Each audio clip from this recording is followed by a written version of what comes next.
Knowing this near universal pattern helps to assess new brands and existing ones. What don't marketers know? Quite a lot. Marketers largely live in a anything-goes world where the latest fashion or fad drives an awful lot of practice. Segmentation is the recognition you can't serve everyone with equal satisfaction. This is the Zac Anesbury Show. Welcome. On today's podcast, we have Chris Villani. Chris is the General Manager of Merchandise and Marketing at Foodland Supermarkets Australia. In a not so unusual story, Chris started his marketing career by moving from Adelaide to the eastern states of Australia. But quite unusually, Chris actually headed back to his home state for his current role. Now, having been an alumni of UniSA Business, and more specifically the Ehrenberg Bass Institute, Chris has witnessed firsthand the world-class training that their marketing scientists receive. He's now snapped up 3 of them for his own personal team. Chris has this wonderful ability to be mentored by those he admires, but provides his mentees with enough room to grow, aiming that one day they will no longer need him, a trait that I personally quite admire. We talk about incorporating evidence-based marketing within an organisation and the impacts of COVID-19 on retail. There is no doubt you'll enjoy this chat as much as I did. So without further ado, Chris Villani. Awesome. So welcome to the podcast, Chris. Thank you for taking time out of your evening to speak to us. Thank you for having me, Zac. Yeah, no worries. So I know a lot about you because I've known you for quite a while now, actually. When I was reflecting on it the other day, when I reached out to you about sitting down and recording it, I think I originally knew you in my undergraduate degree, and we had a couple of tutorials together, like the advertising one in particular. But you've made hell of a lot of headway since then. So did you just want to fill everyone in and give a bit of an overview as to who you actually are? Yeah, sure. So my name is Chris Villani.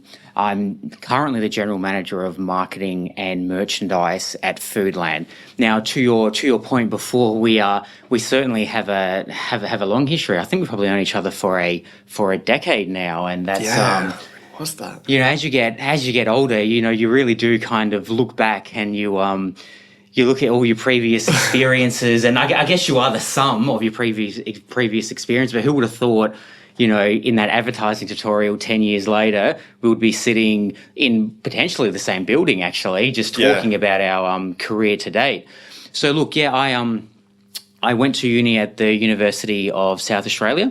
I did a degree in marketing and communication, and to the best of my knowledge, I actually believe I might have been in the first cohort of students who actually went through the marketing and comms degree. Right. It was certainly very exciting to have 2 different disciplines into the one, obviously being marketing and communication. And then look, since then I've been very, very lucky in my career. I've been able to travel over to the eastern states of Australia, and now back in South Australia. Yeah, okay. So there's a lot there that we can unpackage, and that's kind of generally how these podcasts tend to work out.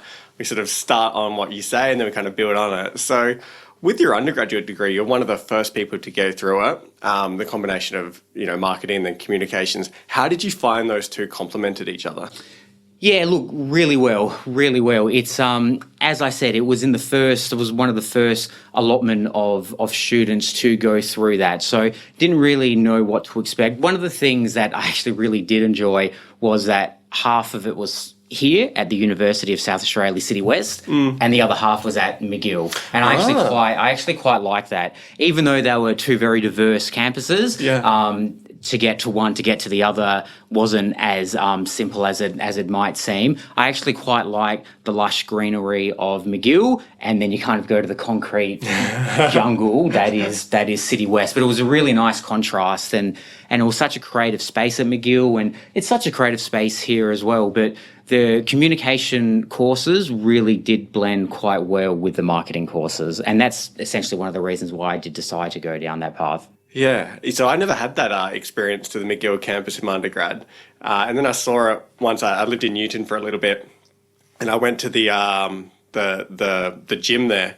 I realised just how beautiful that campus actually is. There's like streams going through it. Kind of reminds me of the Griffith campus actually at the University of Griffith University.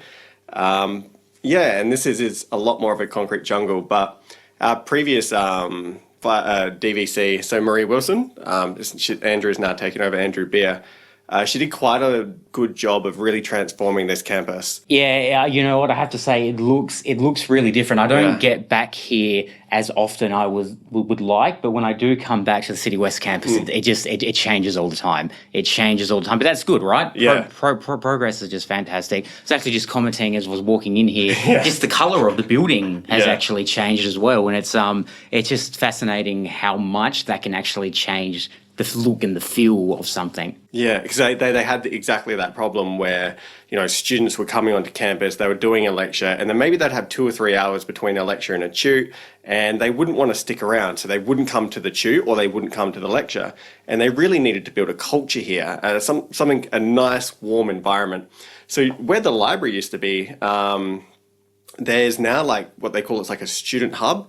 There's like bean bags, there's like nice little booths there, there's like study space, microwaves, like filtered water. They've done a great job. It's so nice. And now what we're seeing is that the campus has life.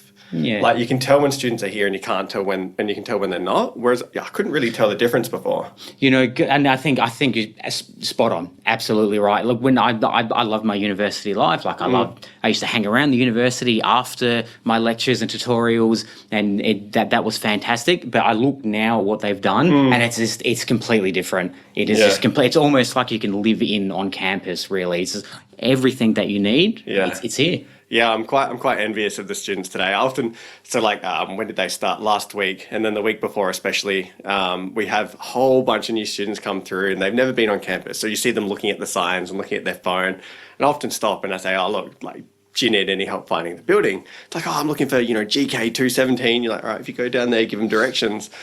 And I often tell them which cafes are the best ones to go to, which are the best places to eat, where should they socialize with their friends, and then I always remind them how lucky they are because we never had that. No. Like we had a Roma cafe and it was like eating $12 pasta that tasted like it was cooked 3 days ago.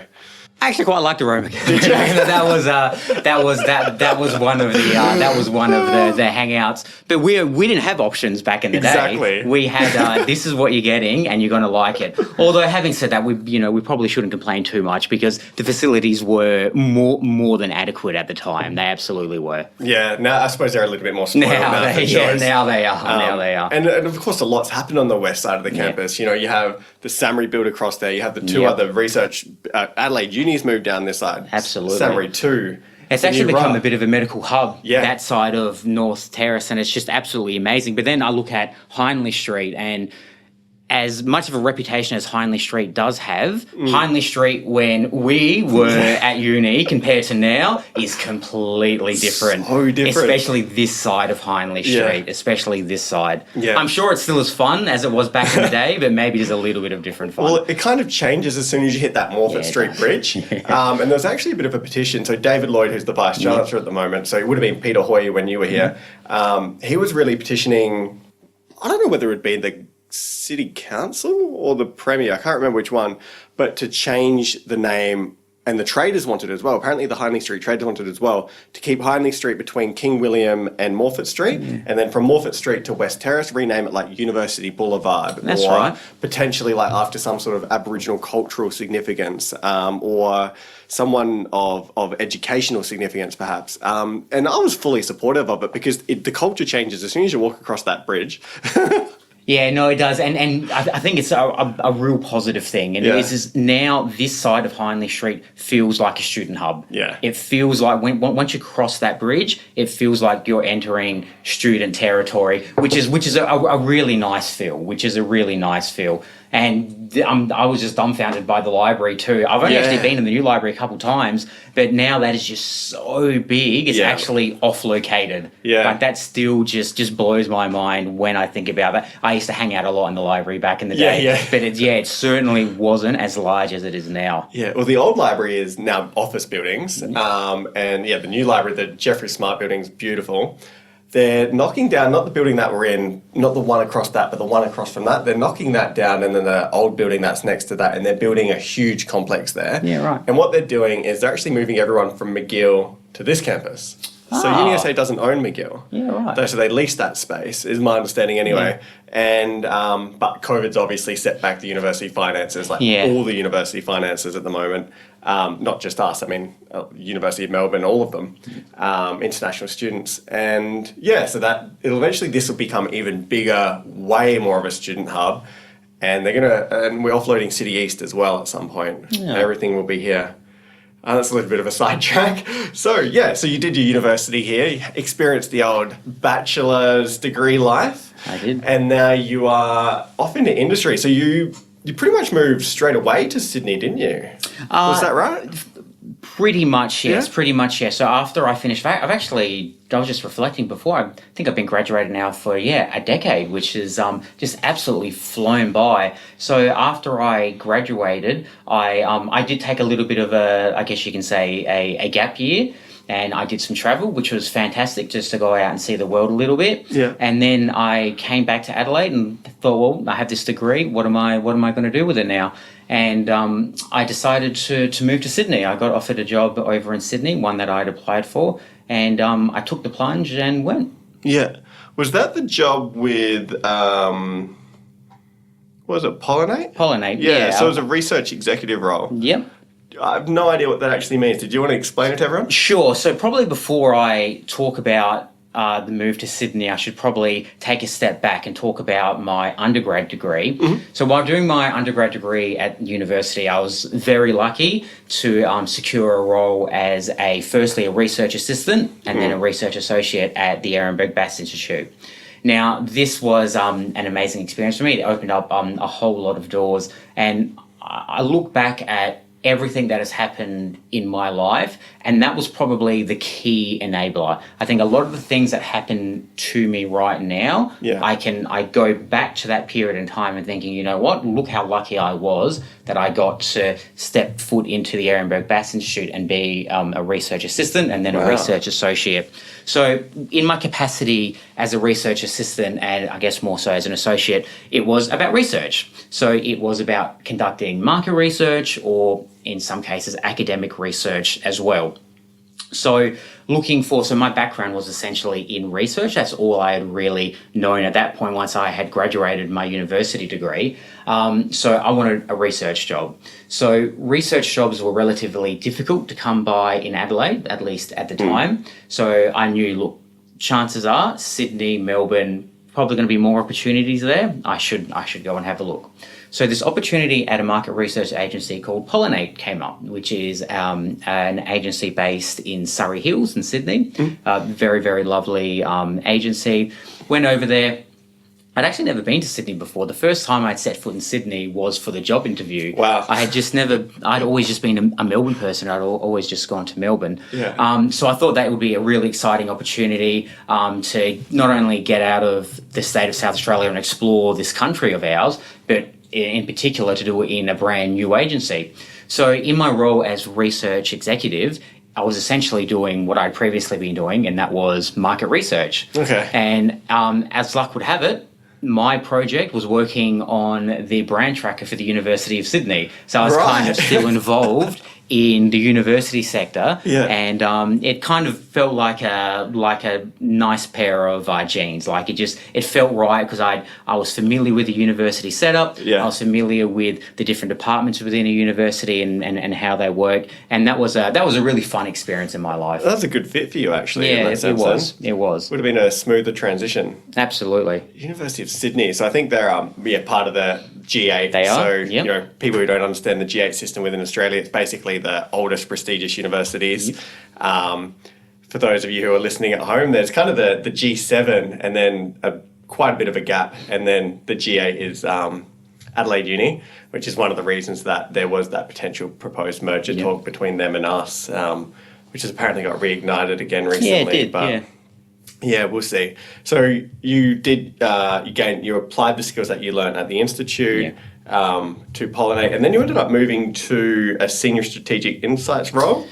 Yes, that's right. So working agency side is fantastic. I do love it. And maybe, again, I should just take a step back and explain the difference between agency and client side. Yep. So when you work on an agency side, you're working for an agency. It could be a creative agency, it could be a research agency, but you're working for brands, and you might have multiple brands. So your day might be based working on a project on brand A, on brand B, on brand C, and you win clients, you lose clients, you win clients, you lose clients.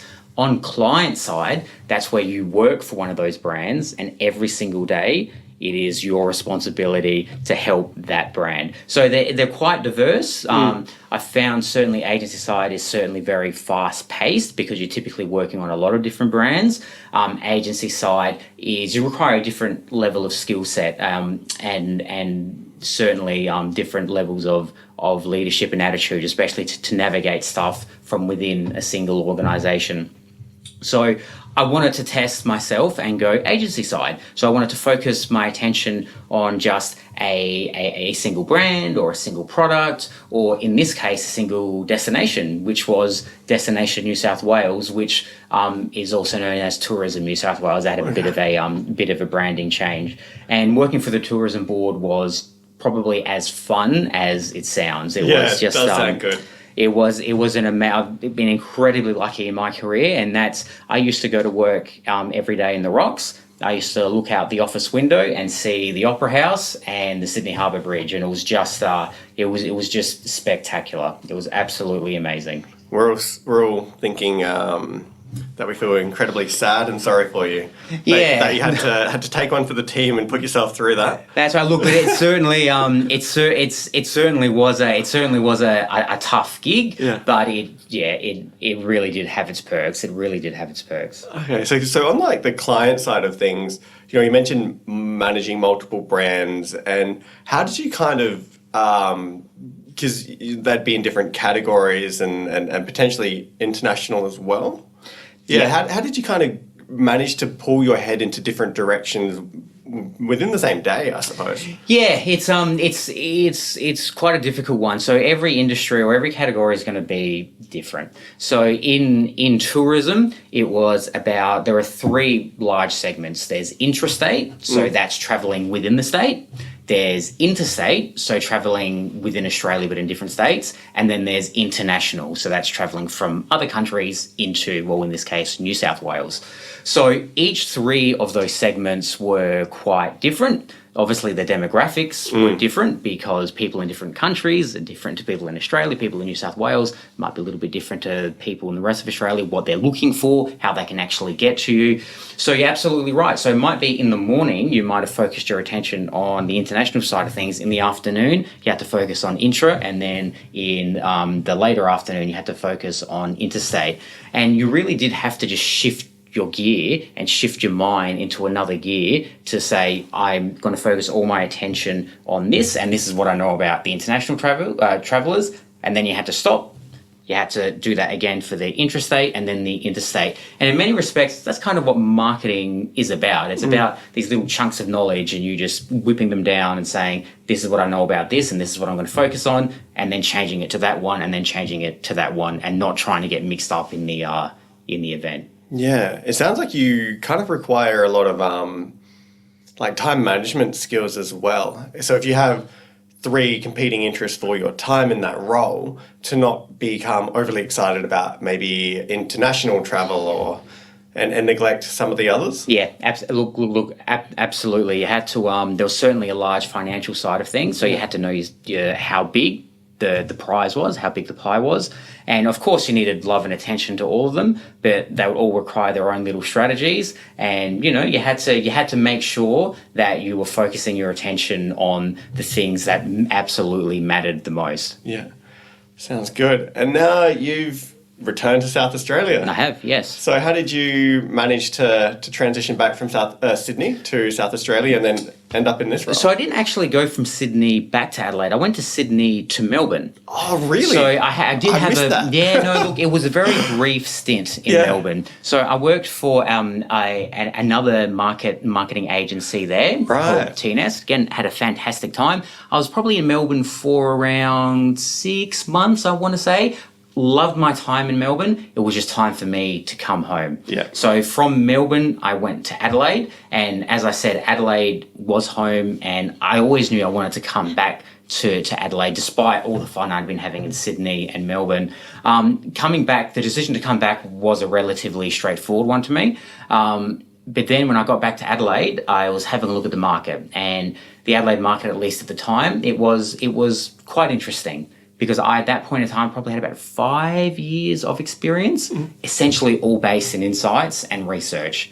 Now, I said I had moved to Sydney prior because those types of research and insights roles weren't readily available in Adelaide. Turns out not too much had changed in that 5 years. Yeah.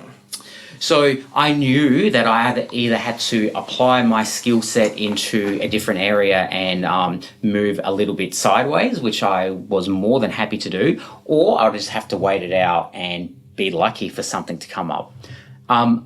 Probably a bit of both happened, actually. Okay. I probably had to move a little bit sideways, but then I got lucky that a job came up for Foodland, and I applied for it. Yeah. And here I am 5 years later. Yeah.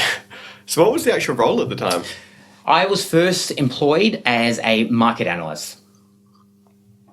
Right. So similar to what you were doing for Destination New South Wales? Correct. Very, very similar to what I was doing. Yeah.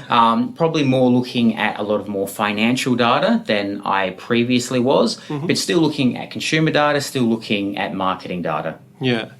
And then so you decided, like, South Australia, you now wanted to call home. And you found, I mean, what I think, what I know about Foodland anyway, like, it seems like a very good organisation. And actually, it's probably my primary supermarket. So I live in Parkside, and the supermarket that I frequent the most often is that Frueville one. And yeah, well, it's certainly one of the best to be based around. You are very lucky there. Yeah, I love it, and so I hear that it could be upgraded at some point, but there's obviously issues to do with what did we do with the store while we're upgrading it. But I absolutely love it. I'm there quite a lot. In fact, I used to find myself there almost on a daily basis, whether it was getting a coffee or getting a panini sandwich with, like, fresh prosciutto on it and rocket, and it really changes your perception of a supermarket, doesn't it? I've seen it as more than just a supermarket. I'd go there for lunch or as a cafe. And the staff there are actually incredibly friendly. Yeah. And I haven't been to the Pasadena one in quite a while, but that's just next level. It is. So, I mean, I actually know someone who, when their friends and family come from Sydney, they take them to the Pasadena Foodland. And that's actually a really common story. We actually have stories of people travelling overseas to come here to go to Pasadena, to take photos, to take videos. That's just in how regard that this supermarket is actually seen around the world. We are very lucky in this state to have one of the world's best supermarkets there. In fact, we've got some of the best supermarkets in the world here. We are extraordinarily lucky. Yeah, especially, so I spent a bit of time in the UK, when was it, 2018, and it's different. It's so different. You go to, like, a Waitrose or they have different types of tiers of supermarkets, but nothing comes close to that level of service and the almost cleanliness of the supermarkets themselves. And I did feel like a bit of a fish out of water. I was expecting that Aussie hospitality and that attention to detail, and it wasn't. I wasn't just looking for the most bottom basement price I could find. I wanted a premium supermarket, and Marks and Spencer kind of provided that a little bit, and that's where I ended up going most of the time when I was over there. But yeah, nothing hit home quite like it did here. I think you can certainly tell a lot by a city or a state or a country by its supermarkets. You kind of get a feel of what the people are going to be like, of what their values are, what they actually do want to support. And certainly in South Australia in many respects is a little bit strange in the supermarket industry compared to other states in Australia, because our independents here are so strong. There's no other state in Australia where you have an independent supermarket that has circa 15+% market share. Wow. It's typically dominated by one or two. And that's just because as South Australians, that's something that we've grown up with. We've had so many fantastic retailers here. We want to support local, we want to support South Australia. And when you go to these independent supermarkets like a Foodland, you find so many South Australian brands that are on a shelf. And if there is one thing that we like to do, we like to support local. And that's probably never been truer than what we're seeing right now happen in the world. Yeah, actually, that's one of the things I do find when I shop at Foodland is I find, and I mean this in the most positive way, smaller brands. And I mean that on like a national scale. And so there'll be brands that are specific to South Australia. And I mean, there's a little bit of nostalgia to do with them, but it's also that the quality aspect and that connection with the local community that, I don't know, for some reason I quite value. But so that's a South Australian thing, is it? Look, absolutely. So a producer in the Adelaide Hills can just go to their local Foodland around the corner and say, I'm making this product, can you sell it on my behalf in your supermarket? And that Foodland can say, let's see it, let's taste it, sure, let's do it. And that kind of agility you just don't get with a large organisation, right? Like a large corporate, because they need volume, they need to service multiple supermarkets. But that is one of the really positive things about independence, and especially a company like Foodland. Like a lot of our real iconic South Australian brands actually got their start at Foodland. They just went to their local Foodland and said, I have a product here, can you please sell it for me? And then it got larger, and then it got larger, then it got larger, and then you can get it all around Australia. Wow. And that's a great story. That's an amazing story. We want to grow brands. We don't want to just hold on to these South Australian brands and say everyone else can't sell them. We want to make them big. We want to make sure wherever you go in this country, you can eat a little bit of South Australia. Yeah.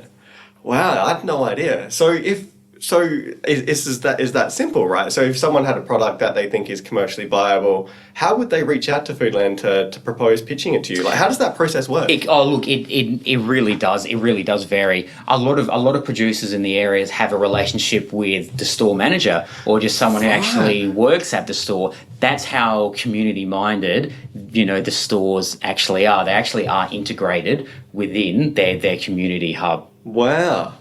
Okay, so I know Darren, the store manager, and I produce like a fig paste, and I think it's delicious, and I arranged for him to then reach out to I suppose? Well, in the first instance, you would go see Darren, and Darren, I'm assuming Darren would give it a try to see if it's if he wants his customers to buy, and then you would have to, I guess, talk about production to make sure that there was enough capacity to produce at least just for that single store, and then you might branch out and go to 2 stores and 3 stores and 4 stores, because at the time of recording we have 96 stores across the state. So for a small producer to be able to produce enough stock for 96 stores can be quite daunting. So typically it won't get to that full distribution straight away. It'll be a slow startup, and then they can start to invest in some production, and then they can build it up more.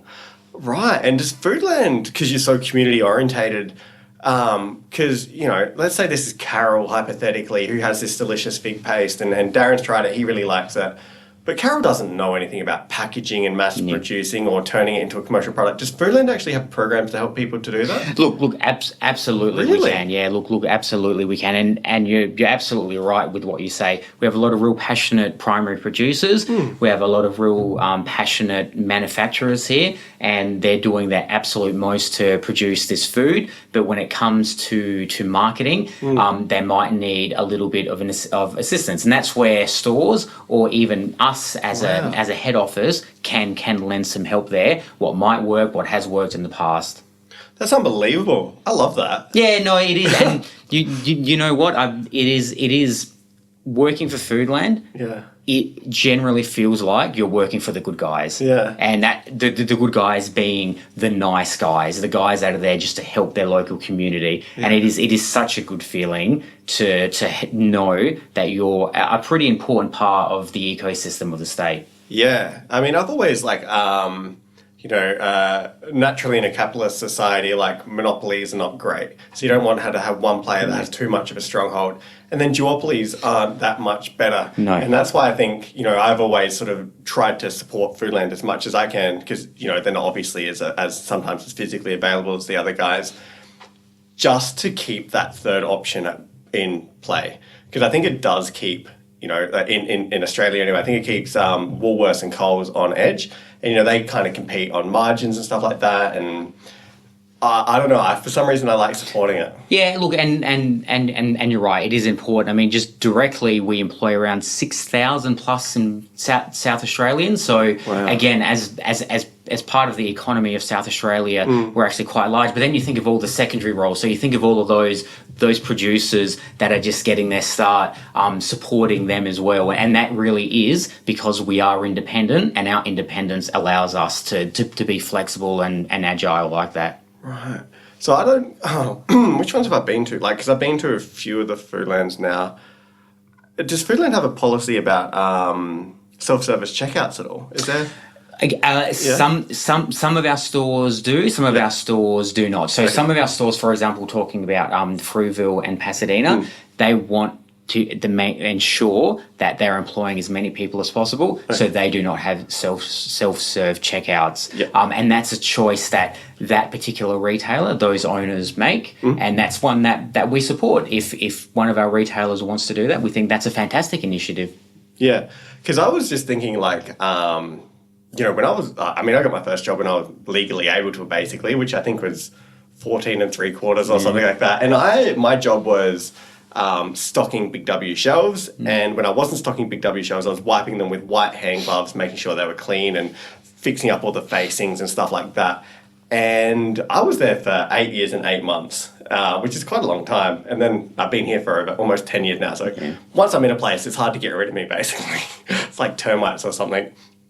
And I remembered thinking back, because my niece is now 17, and the difficulty that she's finding getting that entry-level job. And if she doesn't get that entry-level job, how does then she get that experience? And I'm a little bit concerned that she'll end up at 20 or whatever and, maybe has an education, but doesn't have that experience. And that's why, as much as I can, I don't tend to use the checkouts very much, the self-serve checkouts. But it's similar in the fast food sector as well. Every single time you walk into a restaurant at a fast food, they want me to order from a screen. So there's very minimal human interaction. And my concern is, I'm not anti-progress. My concern is, where do these kids get their first job? Yeah, and it is certainly a valid concern to have as well. I mean, obviously, it's certainly tough, and especially now, it's certainly tough out there. Probably one thing to keep in mind that with automation or with these sorts of tech advances in technology, we are probably creating additional jobs that didn't exist before as well. Okay. Now, they might not necessarily be entry-level jobs, but it is certainly something that I think that it will be an issue if it's not already. Yeah. So that's the counter argument to it all. Is even if these potentially monotonous, repetitive jobs get replaced by AI or some sort of screen that doesn't involve a person, well, someone needs to fix those when they break down, and that creates jobs as well. Because then I had thought, eventually when I start a family, how am I going to get my kid their first job? So that's something I'd kind of thought of, but that's not for a while away. I definitely do not have a child on the way. So your role sounds fantastic, and it feels like you would go home feeling quite good about what you do every day, which I think is incredibly important.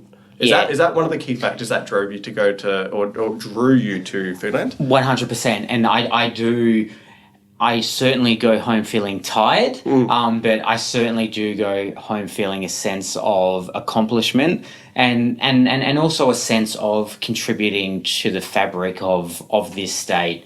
It is extraordinarily rewarding, and it is so important to have that feeling getting up to go into work in the morning, knowing that you're actually going to be making a positive impact. Even if it's not for the country or the state or even a particular town, even if you're just making an impact within your organisation, it is such an important feeling. It is such an important feeling. And so you mentioned earlier that you started from the institute, and through your research assistant, then a research associate. We now call them marketing scientists. Yes, yeah, So no, I had noticed that. That was it's a little bit fancier than back in my day. Other people seem to like that role, and it seems to have taken off a little bit. I've created a new role here. So we have a program. I'll get back to my question in a second. I diverge. Every year we have a cohort of undergraduate students who try research with us for 8 weeks. Yep. So it's really it's a double blind review in a way. It's not blind, but it's a double review. So they get to see in 8 weeks, what's this thing called research and do I like it? So they get to work with a supervisor here, someone like a Professor John Dawes and me, and we'll have already thought out a topic quite a lot. We'll know the literature, we'll know where the data is going to come from, and we'll ease them into research, and they'll end up producing something like a conference paper.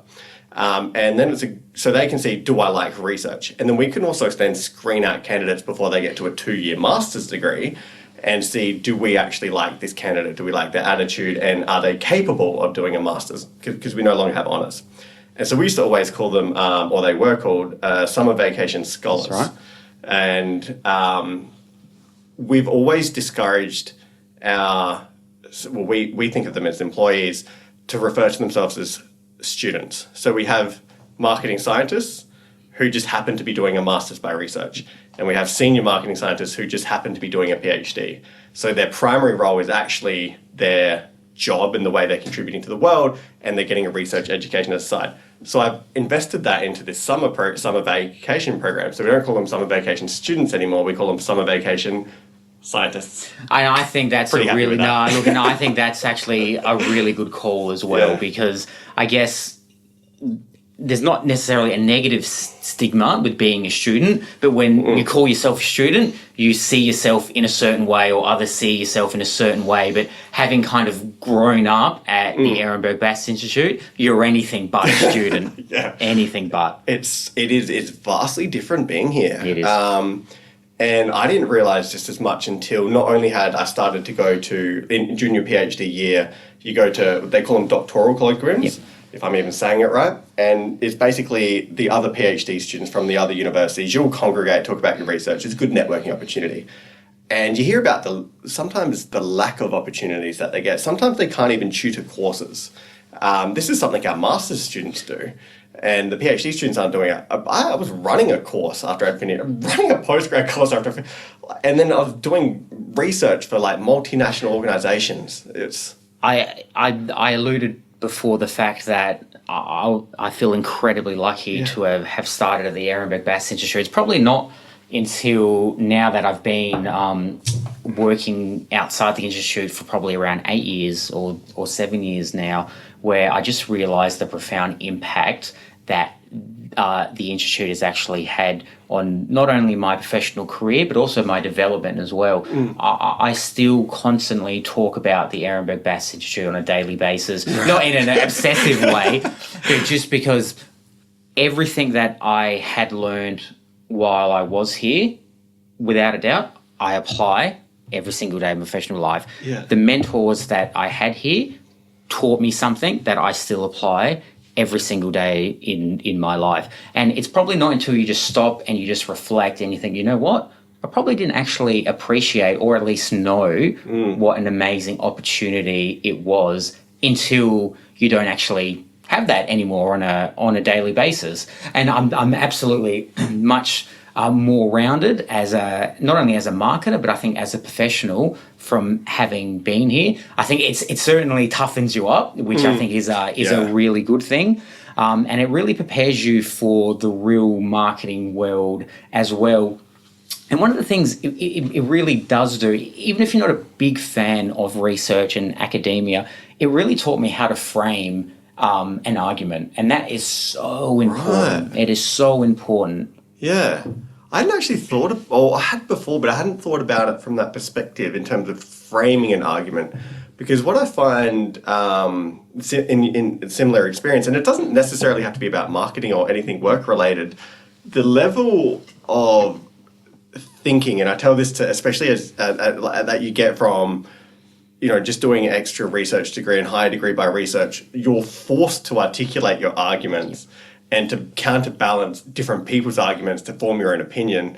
And you kind of see that playing out a lot in the world, actually, where people just hear talking points and then change how they think about the world from them. That's right. All of my emotions were dropped after it was literally just get to the facts. Yeah. Here are my facts. Where are yours? Yeah. And that's that has really held me in fairly decent regard. Yeah. So far. And because I won't get into what the argument was, but I was talking to someone recently about something that was happening in the world, and they put forth a case, and I put forth a case.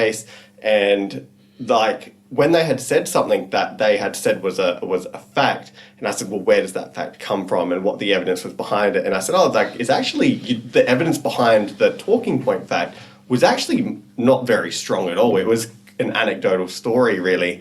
And when I pointed out that that's not a very scientific way of thinking about the world and not an evidence-based thinking about the world, there's a little bit of a conflict there. And I'm like, so what I'm looking for as a researcher, and I was trying to explain to them, is, big studies that looked at big samples of people and, have been properly produced type of thing.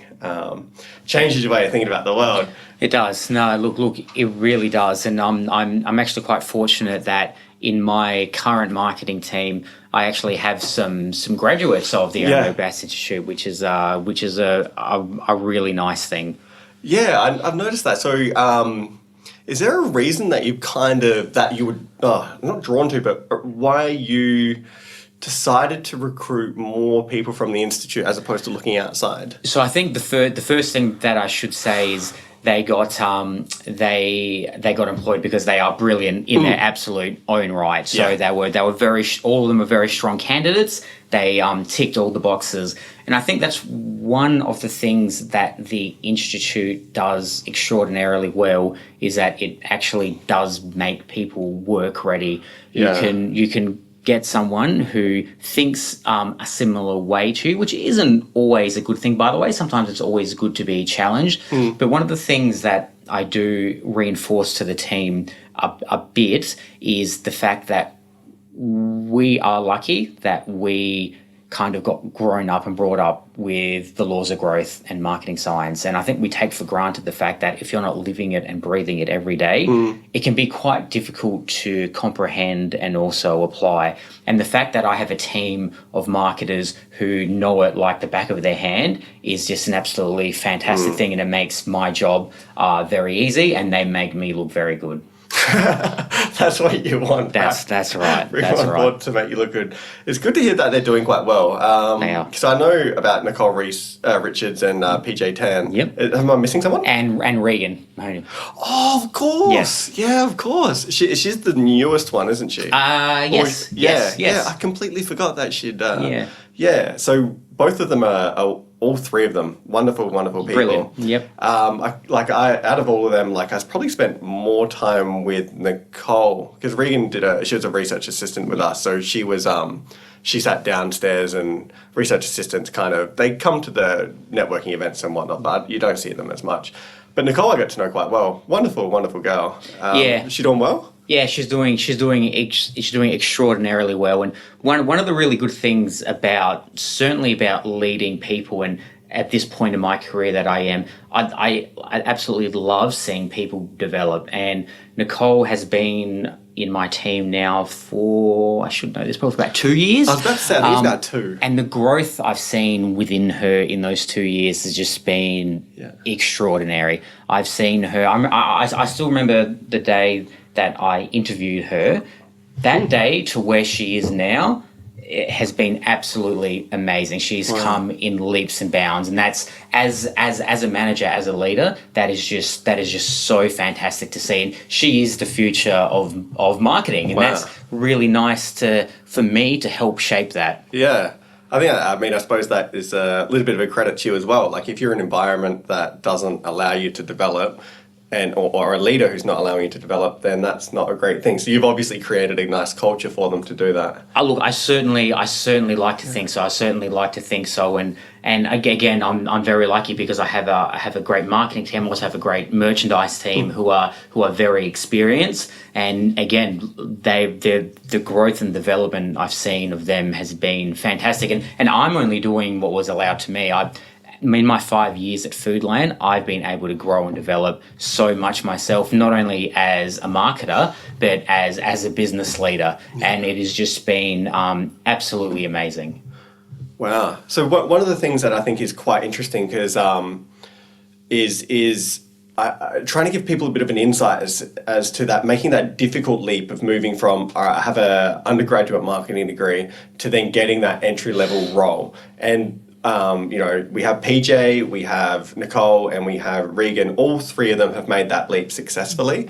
Did you want to give us a bit of an overview as to each of those actual roles, what those roles involve, and then who the types of people that those roles suit? Does that make sense? Yeah, sure. Yeah. So look, the role of a marketing coordinator, which is certainly, I think, a role that would attract a lot of recent marketing graduates, is actually a relatively fun role. It is certainly a busy one, and as the name suggests, you coordinate marketing for an activity. And by marketing, that could be the advertising, that could be some pricing, that could be some insights. It really could be anything. In your capacity, it's not necessarily your responsibility to plan stuff out and strategize what it's going to be, but it's to carry out those activities. And it's a really good learning opportunity. It's a really good base for you to absorb as much information as possible. So for that reason, certainly the attributes one needs to do that well is very good time management skills. Yeah. And that's something that I think would be true of most occupations, but especially when you're coordinating an organization's entire marketing portfolio, that's certainly very important. But also the ability to absorb information as well can never, ever be underestimated. It is so important to essentially be a sponge, and I say that with all due respect, and just absorb as much as you possibly can, because that's probably one of the roles in marketing, at least in the path that I had taken, where you actually just get to stop and smell the roses. Right. So that's the marketing coordinator. All three of them doing a marketing coordination No, role? no. So, Nicole started as the marketing coordinator. Regan is in that role now. Yeah. Now, Nicole is the marketing manager. So she has a little bit more pressure put on her. So as the marketing manager, it is her responsibility to manage the marketing components of Foodland and also assist in the strategy development with me. Yeah. So everything that Nicole learned as a marketing coordinator, she knows Regan's job back to front. So she can manage not only Regan, but the work that needs to get done and then strategize. Yep. And PJ is essentially my very first role. She's the market analyst. Yeah. So I know her role very, very well as well, because I was doing that 5 years ago. And PJ brings a very unique set of skills where she's just an absolute gun of just being able to look at numbers and just find the story within those numbers and actually translate it and give some meaning. Yeah, I did a data programming sort of course with PJ. I struggled with it. That's manipulating data like that's on big sets of data is not my strong point.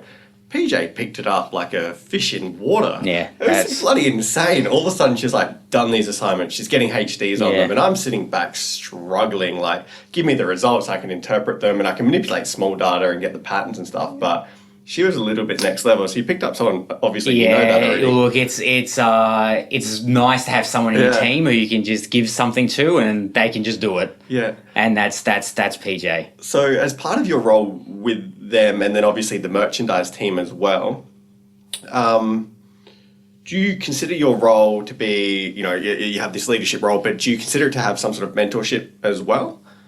Yeah, 100%. Look, one of the things that as I was going to call myself a 10-year veteran in the marketing industry, you certainly, when you think of leadership, you think of just leading people. And while I think that is true, leadership is also about leadership in terms of your discipline. Yep. So I have to show leadership in marketing, I have to show leadership in merchandise.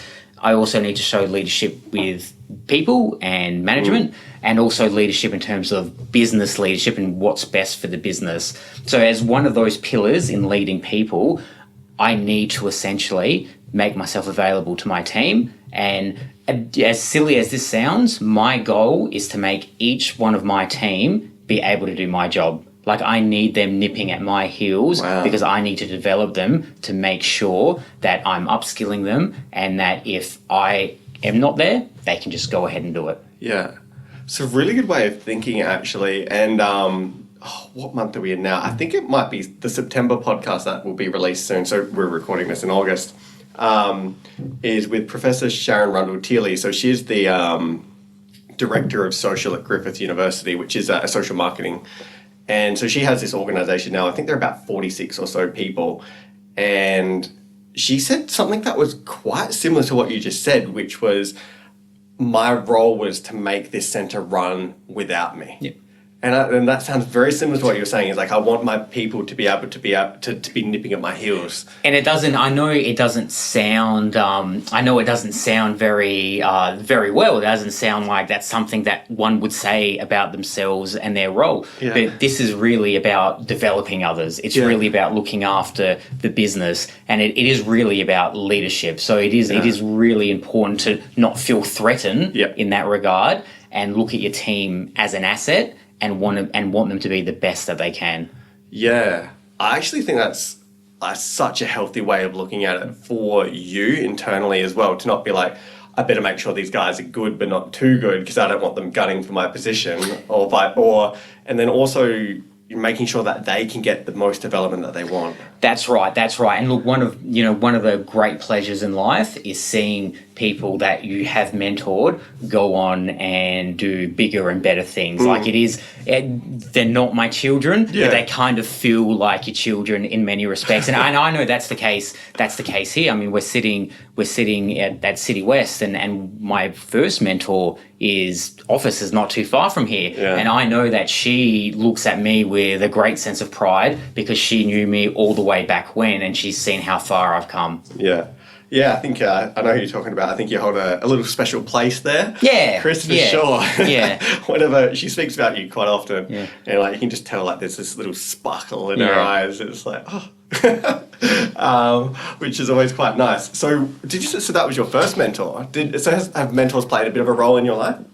Absolutely. I don't actually look back at my career in roles. I don't think, I was a research executive at Poland. I look back at the leaders that I had and my mentors that I had. So when I think back here, I think at the Amber Bass Institute, that is, I think to Svetlana, like an absolutely fantastic mentor. And Byron was great as well, but the day-to-day was really Svetlana. Yeah. When I think back to my days at Pollinate, the person who comes to mind was actually the owner and CEO, and that was Howard. And I learned so much from Howard. He taught me. Every single leader that I've had, every mentor I've had, has taught me something, and I've taken a little piece of that, and that forms who I am today. So with Svetlana, I learnt about forming an argument, about the importance of good research. With Howard at Pollinate, I learnt about being myself. I learnt about presentation skills. I learnt about being genuine and authentic. With Teresa at Destination New South Wales, I learnt about crossing all of your T's and dotting all of your I's and making sure that I'm prepared. And then at Foodland, I had a great mentor in Con, the former CEO of Foodland, and he really taught me about leadership. Everything that I kind of think about leadership, I really attribute to Con. And now my new CEO, Franklin, I'm certainly learning a lot about suppliers and a lot about the industry and a lot about relationships. And Stephen, another mentor that I have at Foodland, I have quite a few, has really taught me about just, you know what, sometimes you just have to breathe, sometimes you have to relax, and sometimes you just have to look at the ledger, what's good, what's bad, and just take a couple of deep breaths. Right. So, yeah, okay. Are these formal mentors, or has it come about informally? Because that's something that people kind of get a bit stuck on. Look, it's never like a contractual arrangement, like, here, will you be my mentor? Just sign here. That's right. It's just, you have, you kind of form a bond and a relationship with certain people, and I think it's almost I don't think it's, oh, do you want to be my mentor? Like, I don't think it's a formal thing. I think it's just when you need advice, you're comfortable to go speak to somebody. Yeah. But as I said before, it's if you're happy to model yourself on the behaviours of someone else, that's probably the greatest compliment you can pay anyone, right? Yeah. To say, I want to be more like you. Yeah. And that right there is a mentor. What would X do? What would Y do? Yeah.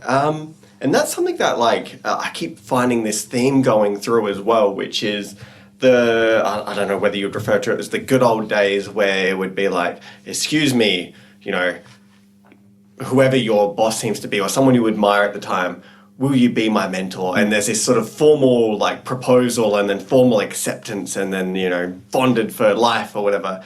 That those days seem to be gone. And it seems to be more of what you're doing, which is if you move roles, there's people that you see as leadership or people that you have admiration for, that you either model yourself on or have those informal conversations with about specific parts of what you're dealing with or you learn certain characteristics from them. And people tend to have almost short-term polygamous mentors now and they're very for a time and for a role in your life. And you may have someone that sticks with you for the rest of your life, but there's none of this contractual agreement type of thing. And it's also, very, very common for people, or it seems to be more common for people to have multiple. Because that was one of the things that I hear at different workshopping events. People are like, how can I get someone to mentor me? And it seems to be the case of, you don't. Yeah, look, I mean, it has to feel right for both parties, right? There has to be that connection. That's right. It just kind of happens, and it's something that can't be forced. It can't be part of your job description. You must mentor X. It's just not going to work because the personalities might not be the same. If your heart's not in it. That's right. That's right. You might disagree morally on a few things or ethically on a few things, and if you don't have that alignment, it is really difficult. Yeah, I mean, you wouldn't feel comfortable giving, especially personal advice to someone that you didn't have such a good relationship with. Or even accepting it because they wouldn't know who you are and where you're coming from. Like if you're, for example, like battling, weighing up time spent with your family versus at work, and like if you didn't know the person that well, you're not going to be comfortable asking them that question. Absolutely. So I think like we've covered so much, it's unbelievable. One of the things you're talking about with your mentors was managing those relationships with external stakeholders and especially manufacturers. Is there any way that retailers and manufacturers could work together a bit more harmoniously? I'm not exactly sure where I'm going with this. Maybe in terms of negotiating like shelf facings, for example, or when products are in catalogs, or when they're on end caps or price promotions. Did you want to run us all through that? Yeah, sure. Look, the relationship between retailers and manufacturers or suppliers is actually really special because you have to have a close relationship. It just will not work otherwise. If it's just transactional, so if it's just, hey, can you do this for me? Okay, you're actually not really going to get anywhere. You're actually really not going to win. You have to, a good supplier-retail relationship is really built on a few fundamentals. And, as cliched as it sounds, the first one is really about trust. Okay. And that's trust to A, deliver what you say you're going to deliver. But B, it's also to expose both parties to your strategic direction. So what is it that you're actually trying to do? Very rarely would a supplier just say, hey, I've just got a new product here, just, range it. They would say, here's our new product, here's the market we're trying to target, here's what we think we can potentially do with it, here's going to be our marketing plans and marketing activations. Where does this fit in with the direction that you're going with your brand or your stores or your marketing direction? So you really do need that close-knit relationship. If you don't have that, everything else just really seems to fall over. So that trust is absolutely the very first key building block.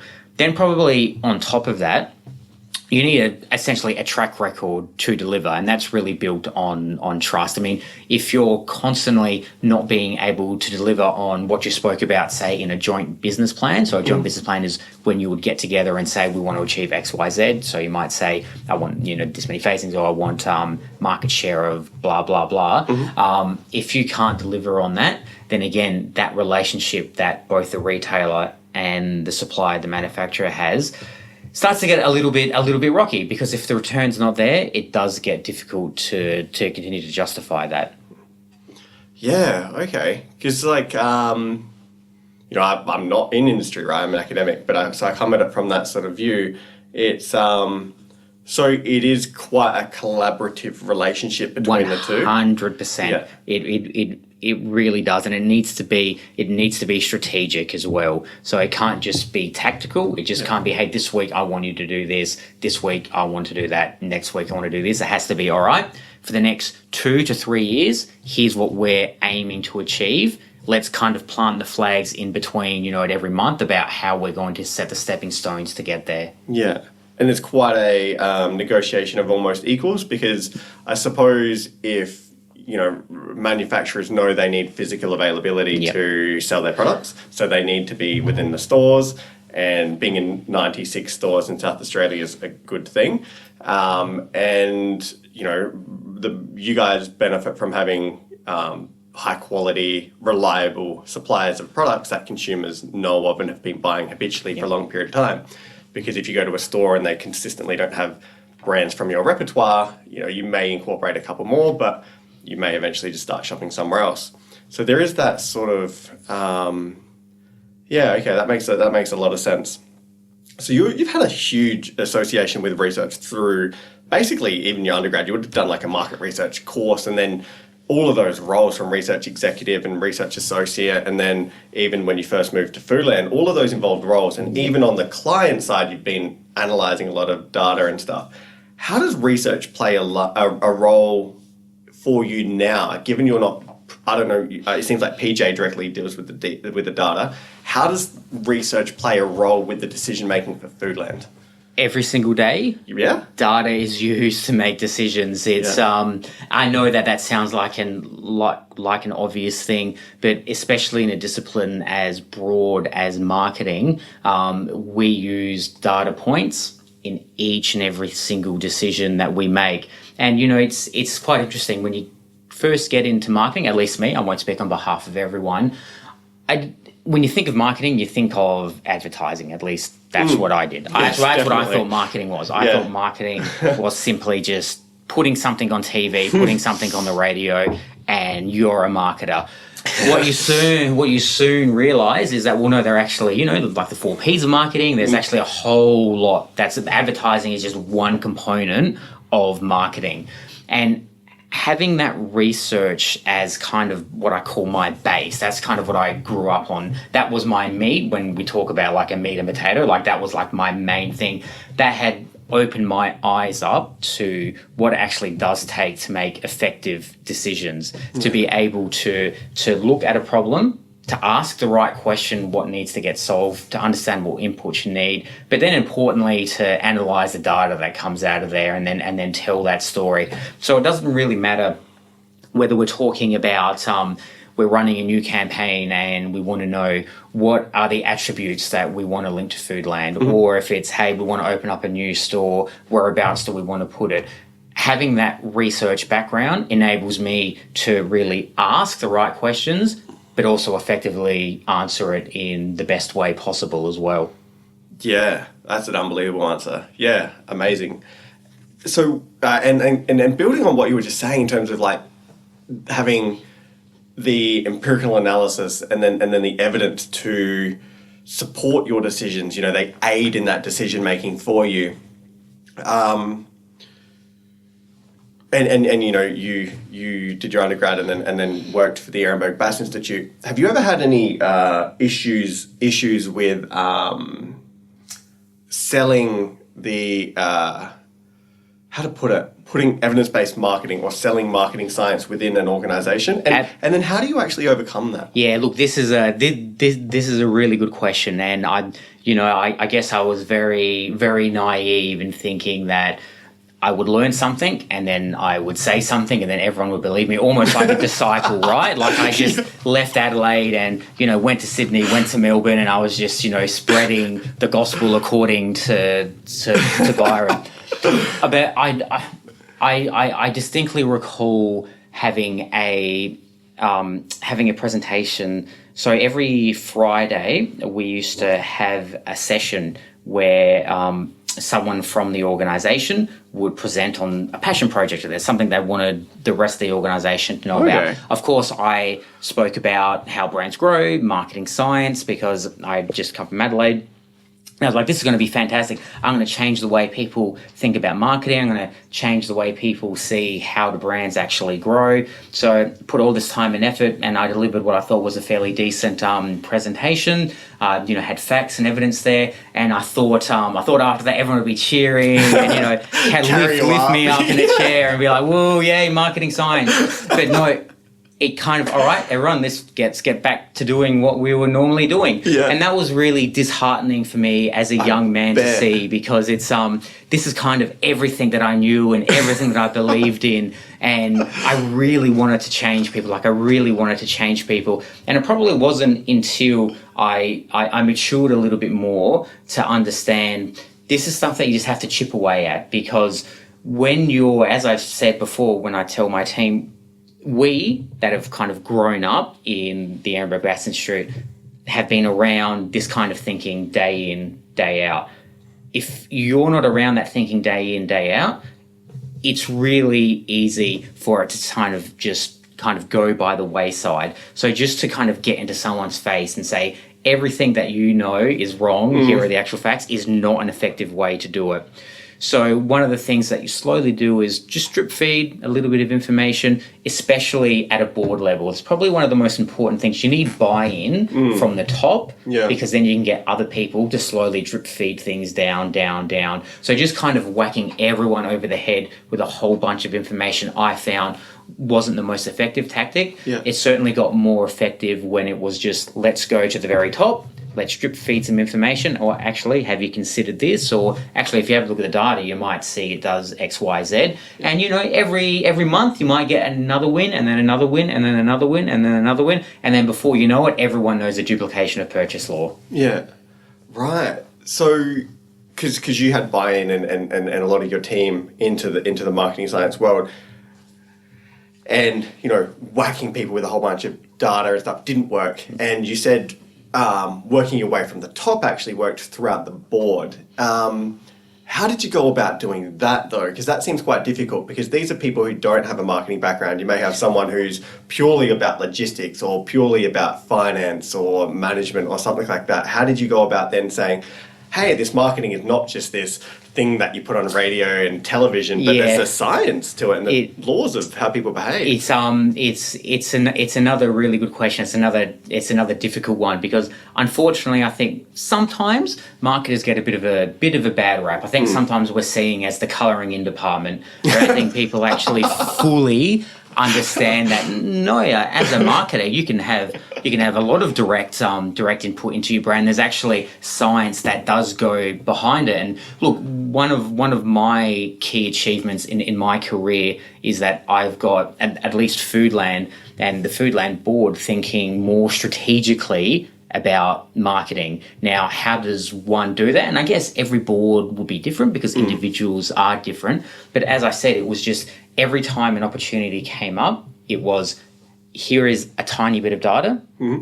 Here's how one might interpret it. However, if you look at it from this way, it actually says X, Y, Z. Here's some other evidence that says it. And not in terms of a journal article. You don't print out journal articles and hand them around. You just do a little bit. Yeah. And then you show the results of what you did. Yeah. And then people start to go, okay, there might be something in this. And then that builds momentum for the next thing you say, and then the next thing you say, and the next thing you say. So it really is about building that trust of that personal brand that you have to say, hang on, not only is marketing a science, but I'm actually a marketing scientist. Yeah. And I'm slowly going to convince you month by month that what I'm saying, there actually might be some merit in it because the results we're getting are indicating that. Yeah. Yeah, so you kind of ease them into it, drip feed them rather than drown them. Yes, Yeah. yes. And the temptation to drown them, anyone, right, is there because it's easy. Yeah. If you think you just get it over and done within an hour, that's it, thank you very much. But I would dare say the vast majority of organisations that wouldn't work, especially when we start to talk about some really large organisations where there are hundreds or potentially thousands of people in different countries as well. That's where things can get extremely difficult. I think that's wonderful advice because, naturally different audiences are going to listen to this, and that's why I try to cater to everyone, which is we're going to have people who are in industry who are aware of the Institute and they're wondering how can I get that through my organisation, and not necessarily their marketing department who may be on board, but it's the other people and convincing them that, hey, we should be spending money on conducting research that looks at what our distinctive brand assets are, because that will help consumers find our brands in a crowded supermarket like the ones you operate, and that means that we'll have a greater propensity being purchased. And then it's how to convince them. So I think that's wonderful advice. Honestly, I think that's a piece of gold right there. And do you think, did books like How Brands Grow It all help you do that? Did that convince anyone or help you, not persuade, but win people over? Is that a useful tool? For me personally, it was, but not in the way that you may think. So, at least to the best of my knowledge, I've actually never given that book to anybody to say, read this and your life will change. What I have done is I use that book because the book is actually written really well because it's in chapters that make sense. So when I still need to refresh myself or think what is a very basic or simplistic way to explain a certain topic, I know that I can just pick up that red book and go, to chapter 3 and say, okay, let me just refresh myself in here. I might use an example like that or an example like that. So that's where I think that book has really come in handy. I do believe that anybody could pick that book up and read it and it would make sense to them. I've just never had that experience so far. Yeah, that's one thing I've tried to learn as much as I could from Byron is his writing style. So Byron... And I think the big thing I picked up from him was if I can write something in about 10... I'm paraphrasing basically what I picked up from him. This is not what he said. This is definitely not a direct quote. If I can say the same thing in 10 words that I could in 20, and it often seems better. It's easier for your reader. Isn't it funny when you just think back at like one thing that somebody said one time and you remember it? I remember Byron once said you never start a presentation with an apology, and I never have. Like that has just always started. Like I've never said, "Oh, I'm sorry, I'm late," or "I'm sorry that I've had IT issues." Byron's just said that's just never a good way to start. It shows a weakness. You don't do that, and that's just something that has always stuck with me. Yeah, same actually. I start every presentation by saying, and my students would know, and anyone I always say welcome. Yeah, because I really like it because. Most of the time, you're walking in a boardroom that's not yours. You're the odd one. You're the guest. Yeah. But if you use a term like welcome, it's kind of like all of a sudden, Zac's welcoming me to his space and his environment. It kind of turns it off, but it's also a very warm, welcoming gesture as well. Yeah, it is. And it kind of, to me, it leads the presentation off on a really good foot. Whereas if you apologise, you're kind of on the back foot. Yeah. And I also don't like the thanking people for being there because it's like, my time's not worth I'm not worth listening to. So thank you for coming along and putting up with me. Presenting's not hard enough. You have to think about how to actually start the thing as well.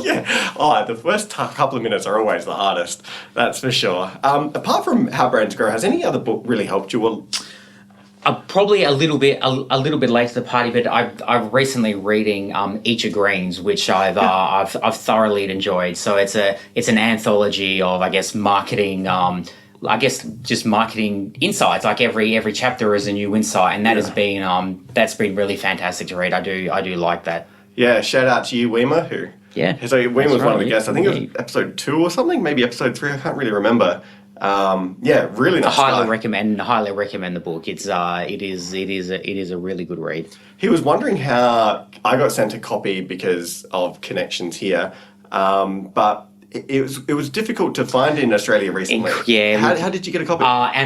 Just Amazon, like Right, as Australian in one? a digital copy. So I have it on the Kindle. I would prefer to have a hard copy, Yeah. but no, I had to because I had trouble getting it as well. So I had to get the Kindle version. Yeah. Well, there you go, Weimer. Give me a shout out. I'll send Chris we'll get a physical book to him. Yeah, I prefer physical books as well. Yeah, the first chapter of Eat Your Greens is so. Did you ever meet Charles Graham? No. Probably not. So Charlie works at where Andrew finished up his career Okay. and where Dag and stuff Yeah. is, London South Bank Yeah. University. He's basically Charlie's whole research. I'll get him on the podcast one day. He'll be a great guest, I think. Charlie's a great guy. Is all about longitudinal panel data and the things you Yeah, can and right. can't do with it, Yeah. and then the insights that you get from not just looking at a 12-month period of time, but looking at 5-6 years and how people are Right. behaving in those. And he's led to some incredible insights about ultralight buyers, which I'll let him explain because he's the expert on it all. So where do you kind of see like marketing heading then? Is there like, is there developments that are happening in the retail sector? COVID's maybe increased online sales. Yeah. Do you think in a post-COVID world, say mid next year, that'll deflate again, or do you think we're now accepting online sales more? It's a really interesting question, and I think it's certainly one a lot of the analysts are currently looking at to help answer that question. I'm not entirely sure if there is a consensus to answer the question directly. Where is marketing headed? I certainly think the events of the world in the previous 5-6 months with COVID have certainly helped shape that. And I certainly think online is going to be even more prominent. Mm-hmm. It's not to say that it's going to be the most important thing, and it's why we should focus all of our attention on. But during this period, we certainly have seen online sales dramatically increase out of necessity more than anything, because a lot of places have actually been closed. You've had no reason to do it. But what that's done is that's brought forward trial. And I guess some people thought, you know what, this is actually not too bad. I'm going to continue to do this. Others have thought, I'm going to go back and doing what I'm normally going to do. So I think that digital space is certainly one to look out for, not just with online shopping, but even something like your weekly catalogue. Our catalogue's going to exist in the future. The research that we do have, again, admittedly a pre-COVID world, certainly does say, yes, physical catalogues are important, and we certainly don't have intentions of stopping them. But as we do move forward into this digital space, we have to really start to ask the question, what else can we do to reach more people? And there is probably some potential in that digital online space. Right. Yeah, I kind of think that, COVID and shops closing, or a fear of not wanting to leave your house, would have induced a lot of trial for online, especially supermarket shopping, where, you might be a little bit too hesitant to get food delivered to your house, as opposed to a pair of socks or something. Like, send me a pair of socks from China. I have no worries about it. I still haven't used online supermarket shopping, actually. What's the Foodland offering for that? It'll vary from store to store. Okay. So some stores will have an online offer. Some stores will have a delivery offer and a pickup offer. Some might just have a pickup. Some stores have a delivered to your car, so you can just stay in your car and get it out there as well. Wow. Yeah, I still have not given it a shot. It's something that I probably should do at some point. But I'm a one-person household, right? So I don't buy big. If you went to my house and looked at my refrigerator, it's eggs and butter and milk and staples, basically. And if I want a meal, I'll go buy a piece of meat and vegetables and whatever, and then I'll cook. Or I'll do like a big bulk thing, and then I'll have meals for a couple of days, and then I'll freeze the rest. Well, we actually have seen so buy as you need is a fairly common phrase that's used, and that's, for example, I'm a buy as you need consumer. So when I run out of something, I go to the supermarket, but I can go to the supermarket almost every day or every second day. What we have seen in the past 6 months are fewer trips to the supermarket, but larger baskets. Okay. So I guess people are cutting out an unessential trip to the supermarket and making sure they just buy more things in that trip. I guess just so they don't have to expose themselves to going out as much as they maybe once did. Yeah, I'd definitely be. We were a little bit lucky in Adelaide at the moment with the only active cases we know of COVID are basically in those medical hotels, which are guarded by police. It's like, which hotels are they at? Oh, those ones over there with fencing around them. But I actually do want to point out, I did say that digital, I think there might be a larger trend to digital, but I think it's really important, especially as a marketer, to note that the fundamentals of brand building and how brands grow, even if it's on a digital platform, will not and do not change. It's just a different vehicle. It's just a different... I think a lot of people think that social is completely different. They think that brands grow differently online, all this. We know how brands grow. We know what brands need to be successful. The vehicle that they're in might change, but the fundamentals will still remain the same.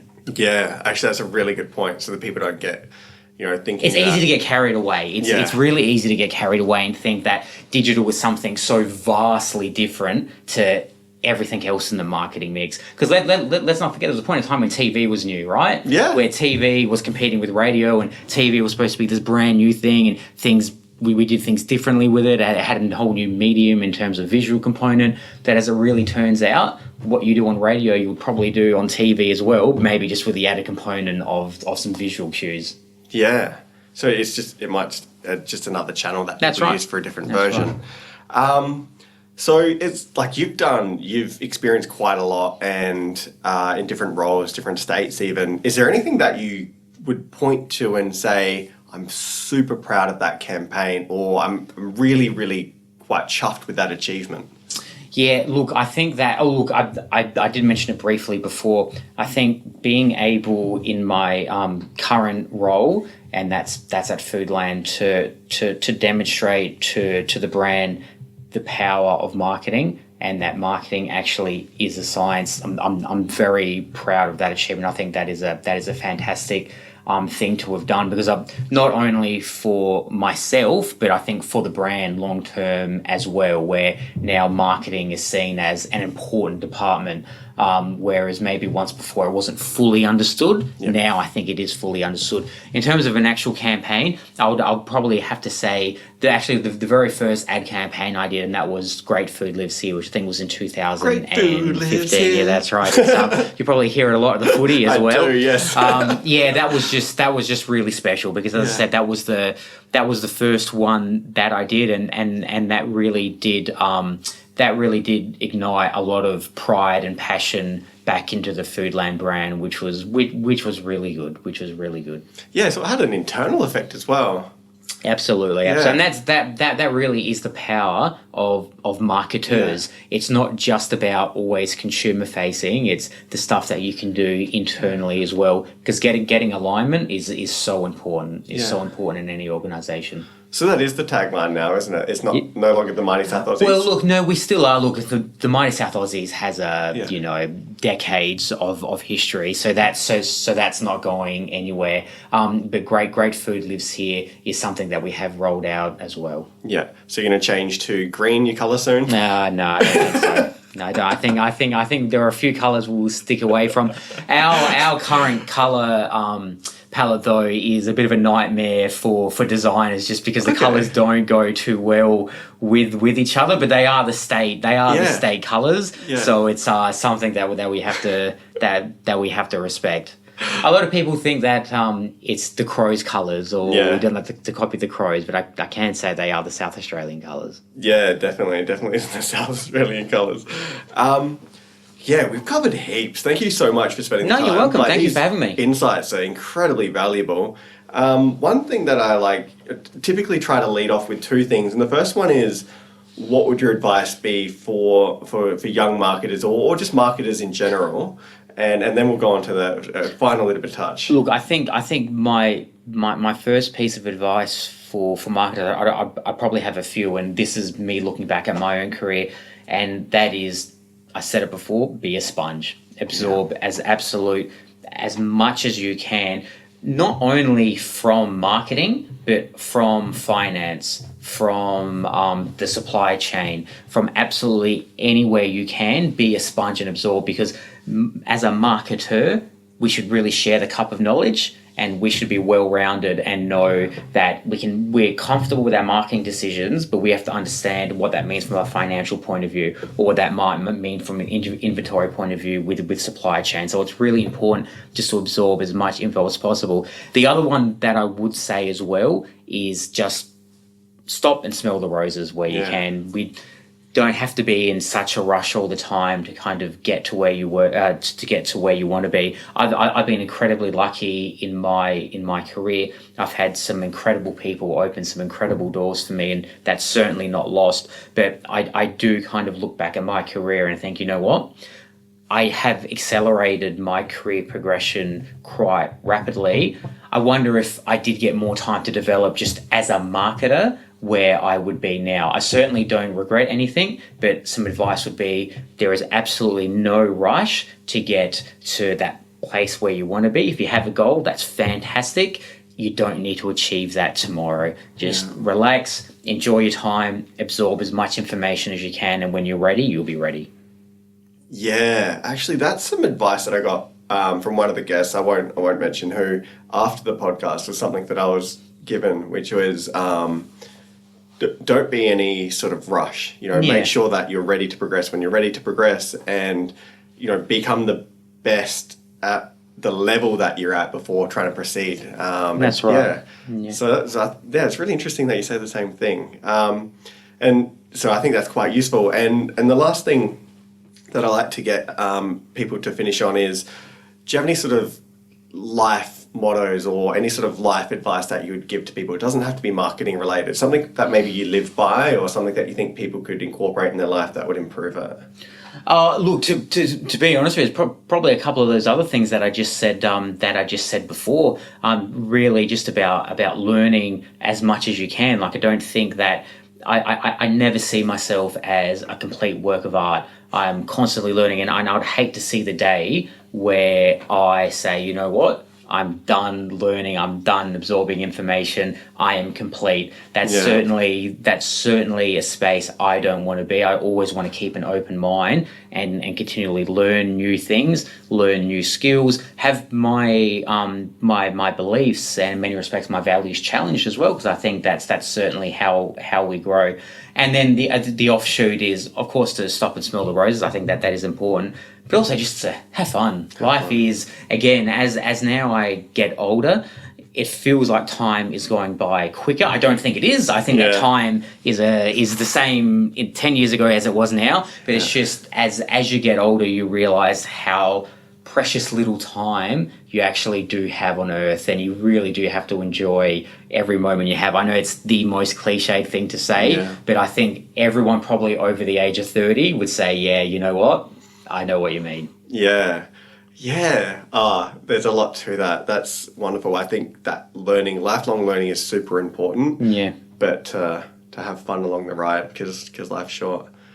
Awesome. I've had a great time chatting to you, Chris. Yeah, me too. Thank you so much. Thank you for having me. Cheers.